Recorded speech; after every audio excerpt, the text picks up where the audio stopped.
If you've been following certain people on social media who are a part of calisthenics, you may have noticed that it's Bar History Month. I had no idea that August was Bar History Month, but I've always wanted to make a short video about the history of calisthenics and street workout, so what better time to do it than now? This doesn't mean I'm going to be talking about the history of push-ups and pull-ups, because those have existed for thousands of years.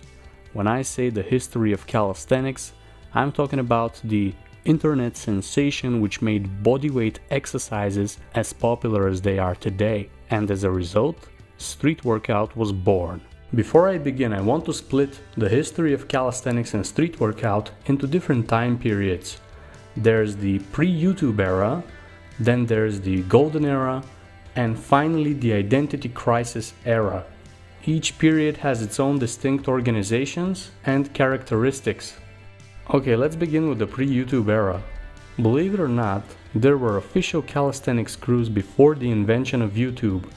Back in those days, it was mostly about basic training so you can look good. People didn't care so much about planches or front levers. Any advanced movement that someone learned was only a bonus which came from doing basics.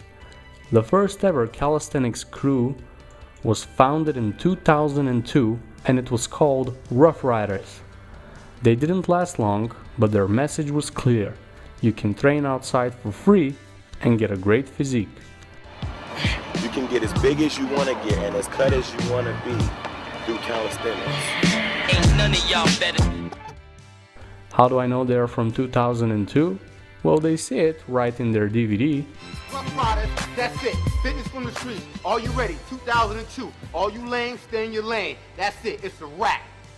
It's called Thug Workout Fitness from the Streets. And if you search for it, you can find an Amazon link where it says that it's from November 2002. So if any of you thought that street workout was invented in Russia, hate to break it to you, but this whole thing was started in America by Americans. This is the first ever calisthenics video to promote going outside in your local area and just use bodyweight exercises to get into great shape. It's a video worth watching if you're just a beginner or someone who is interested in the history of street workout. You'll get to see all the basic exercises like push-ups and dips, pull-ups and chin-ups, as well as the almighty upside down sit-ups, which are still my favorite abs exercise. Taking it from the abs is critical. You gotta have the abs, okay? Also, they were the first to do a lot of things that became popular later on in the calisthenics community.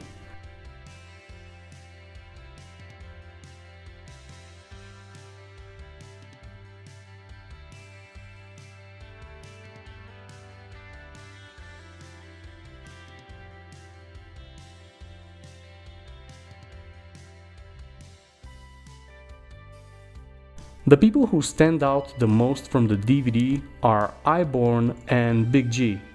Big G, as the name implies, is really big. I mean, look at this guy, he's jacked, and all he's doing is basic dips, push-ups, pull-ups, and hanging sit-ups. He's basically the original beast before beast. We're gonna take pull-ups and use them as a main ingredient for building an enormous back. Check it. Shoot him in the head, shoot him in the face and the chest, then shoot him in the waist and the neck, then shoot him in the gut and the mouth, then shoot him in the back. We're gonna take it from the back. We're gonna get some of these banging dips for the tries. But that's how we do. This is my house. Stress force reps. Keep going, keep it going. Strength. Bout it. Go all day. Boom. And then we've got Iborn. This guy doesn't sugarcoat anything. He tells it like it is, man. A true legend of the game. Like I said, a lot of you niggas' bodies is unbalanced. You got chests, no stomachs. You got back, no shoulders. You got mouth, no knuckle game. Hold it. Notice no swinging. all muscle, then be graceful enough to bow out, grab your ankles and touch your head. That's what we call magnificent shape. This is a thug's workout. I will admit they are not without their flaws. Some of them have a little bit of an attitude problem, and sometimes they don't perform push-ups properly. This is live right here, man. I only take my shirt off for the bras, man. You heard? This ain't no jail body either. It's been home for 5 years, man. You know? You get hit, you gon' feel it, trust me. This ain't no for show body. It's real, you better believe, baby. I wanna see somebody who been home for 5 years and their body still look like mine. You heard? Yeah. But then again, this is 2002. We lived in a lot less politically correct time back then, and this had its advantages. When I born talked about how my stomach ain't right, and how many people have unbalanced bodies, and how we can lift weights but not our own body weight, I didn't get offended by that. Everyone is so easily offended nowadays. I mean, I actually got inspired by this, and look at what I did in 1 year. So overall, despite their flaws, they are the first ever calisthenics crew and are extremely important to the history of street workout. Yeah! Yeah! That's what I'm talking about! Yeah! Rough Rider! Rough Rider! Round them up! Rough Rider! Dog workout! We bring it! We bring it! There is another crew from the pre-YouTube era which was even more influential.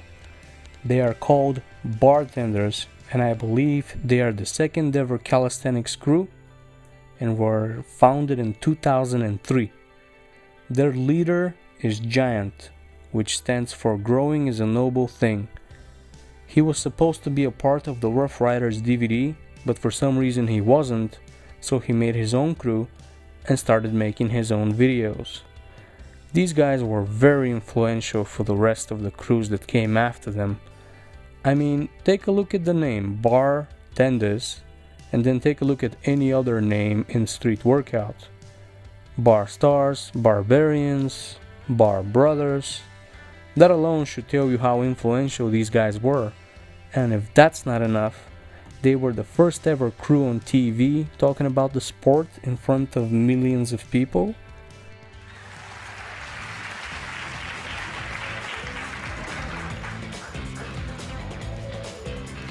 Not bad. Wow. As you see, it's multi-plane, multi-dimensional work. So what's something that you show us some of your moves, because This is called the Matrix. Multi-plane, multi-speed. That's unbelievable. This is unbelievable, dude. you know what? And if that's not enough, both Hannibal for King and Beast were part of Bartenders before they became famous on YouTube.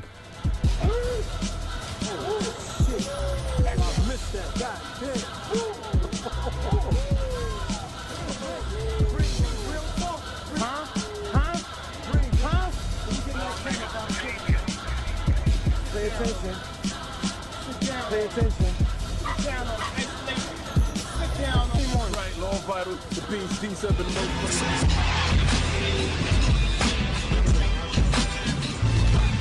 Put your wrist back up, baby.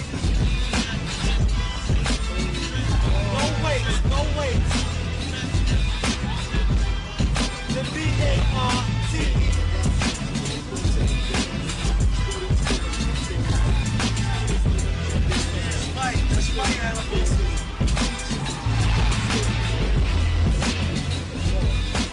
In terms of performance on the bar, we could say that they popularized dynamic movements, which are getting more and more popular on the competitions today. But what makes them special isn't their strength or technique on the bar, it's the impact they had on people's lives. Their most famous motto is, make sure you hang around the right bars so you don't wind up behind the wrong bars. That is genius. Bartenders actually managed to turn people with criminal pasts into productive members of society again, and that is what makes them one of the best calisthenics crews ever. And with that, we close the page on the pre-YouTube era. Rough Riders showed us all the basics, while bartenders also added those dynamic movements which are such a huge part of freestyle competitions today. There were other crews like bar masters, but overall it's Rough Riders and bartenders that made the biggest impact. Bar masters made a really nice song though, so that's cool. With the invention of YouTube in 2005, over the years people started uploading their street workouts. It started picking up speed, and all of a sudden it became insanely popular, and millions of people all over the world started going outside to train for free. The video that put street workout on the map was Barilla and Hannibal. I have no idea who Barilla is because he never made another video, but we all know who Hannibal is. If it wasn't for YouTube, I very much doubt we would have had the golden era of calisthenics. I would say the golden era started from about 2009 to about 2012. During the golden era, the two most influential people were Hannibal King and Dennis Minin. And between the two of them, without a doubt, Hannibal was the more popular. There's a reason why Dennis Minin at one point in time was called the White Hannibal, while nobody called Hannibal the Black Dennis Minin. Hannibal King is to calisthenics what Michael Jordan is to basketball. Even with his banana full planche, he will always be the icon of calisthenics because he is the one with the biggest impact for popularizing the entire movement. There were other guys like Hit Richards, who was also very inspirational. He was the handstand guy in calisthenics and was the one who inspired me to learn a handstand without jumping. In terms of calisthenics crews, the most important were Bar Stars, Beast Mode, and Barbarians. Barbarians were very technical, they were very good at performance, they were strong and had plenty of endurance, and they always performed everything with strict form.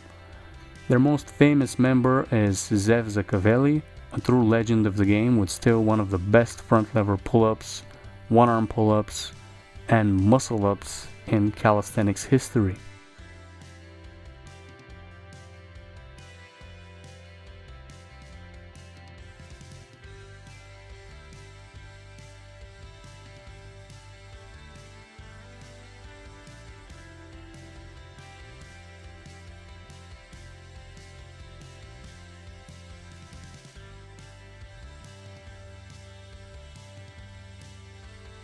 Beast Mode motivated a lot of people as well. They were the first truly heavyweight calisthenics crew. Their most famous members are Beast and Juice. And Bar Stars, well, they were more about social media, spreading the good message of calisthenics to the world, and just all around positive vibes. So, good job, Bar Stars. Good job. During the golden era, we had the first world competition in 2011, which was won by Heather. In 2012, it was won by Evgeny Kucherga. I think he was the last guy to win the competition without any dynamic movements like 360 muscle-ups. Unfortunately, if I mention absolutely everyone from the golden era, the video will be too long. That's why I've left a list of honorable mentions. These are the people and crews you can look up if you are interested in the golden era. So we covered the pre-YouTube era and the golden era, but in the beginning I said that we are now in an identity crisis, so let me explain. You see, during the golden era, it was very clear what calisthenics and street workout was. It was the same thing. Anyone who trained outside for free with bodyweight exercises was part of the community. It didn't matter what they were focusing on or what they were capable of. Well, today people have divided. We've got the street workout dudes who focus a lot on straight arm movements, and a lot of them care only about competition. And then we've got the calisthenics dudes who focus a lot on basic exercise, and many of them care only about a good looking physique and not about strength. Then we've also got people who want to do both. They want to be huge and aesthetic and also compete in street workout competitions. The problem is not the division itself, the problem is that all these different groups hate each other. During the last 3 years, there have been several occasions where someone is calling out someone else and starting drama. For example, you had people calling out all the street workout competitions for just being pseudo gymnastics and that only small guys with no legs can compete there. Then you've got the street workout guys getting butthurt that they are not as famous as the aesthetic guys, even though they are stronger than them at competitions. And all this hate just keeps going and going in a never-ending circle. Before it was mostly about good vibes and motivation, but now that everyone is a bit more informed about bodyweight fitness, a lot more criticism has come up in the community. I think that's what's making the division of people stronger. You see, back in 2009 or 10, when we saw Hannibal and Zeph, we just loved what we saw and were inspired. Now everyone is looking for who's the strongest, who's performing the exercises with good form, who is just a poser that can't do anything, and that is why this is the identity crisis era. Many are still arguing about what's the real street workout and what isn't, and it just keeps going and going like this. I love working out, and you should too.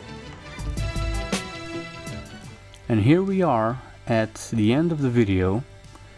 As you can see, I mainly focused on the first 2 periods of history because those are the most important. There are so many people who think Hannibal was the first to create street workout, or that it was created in Russia, and almost nobody has heard of Rough Riders or bartenders. And that's why I wanted to make this video.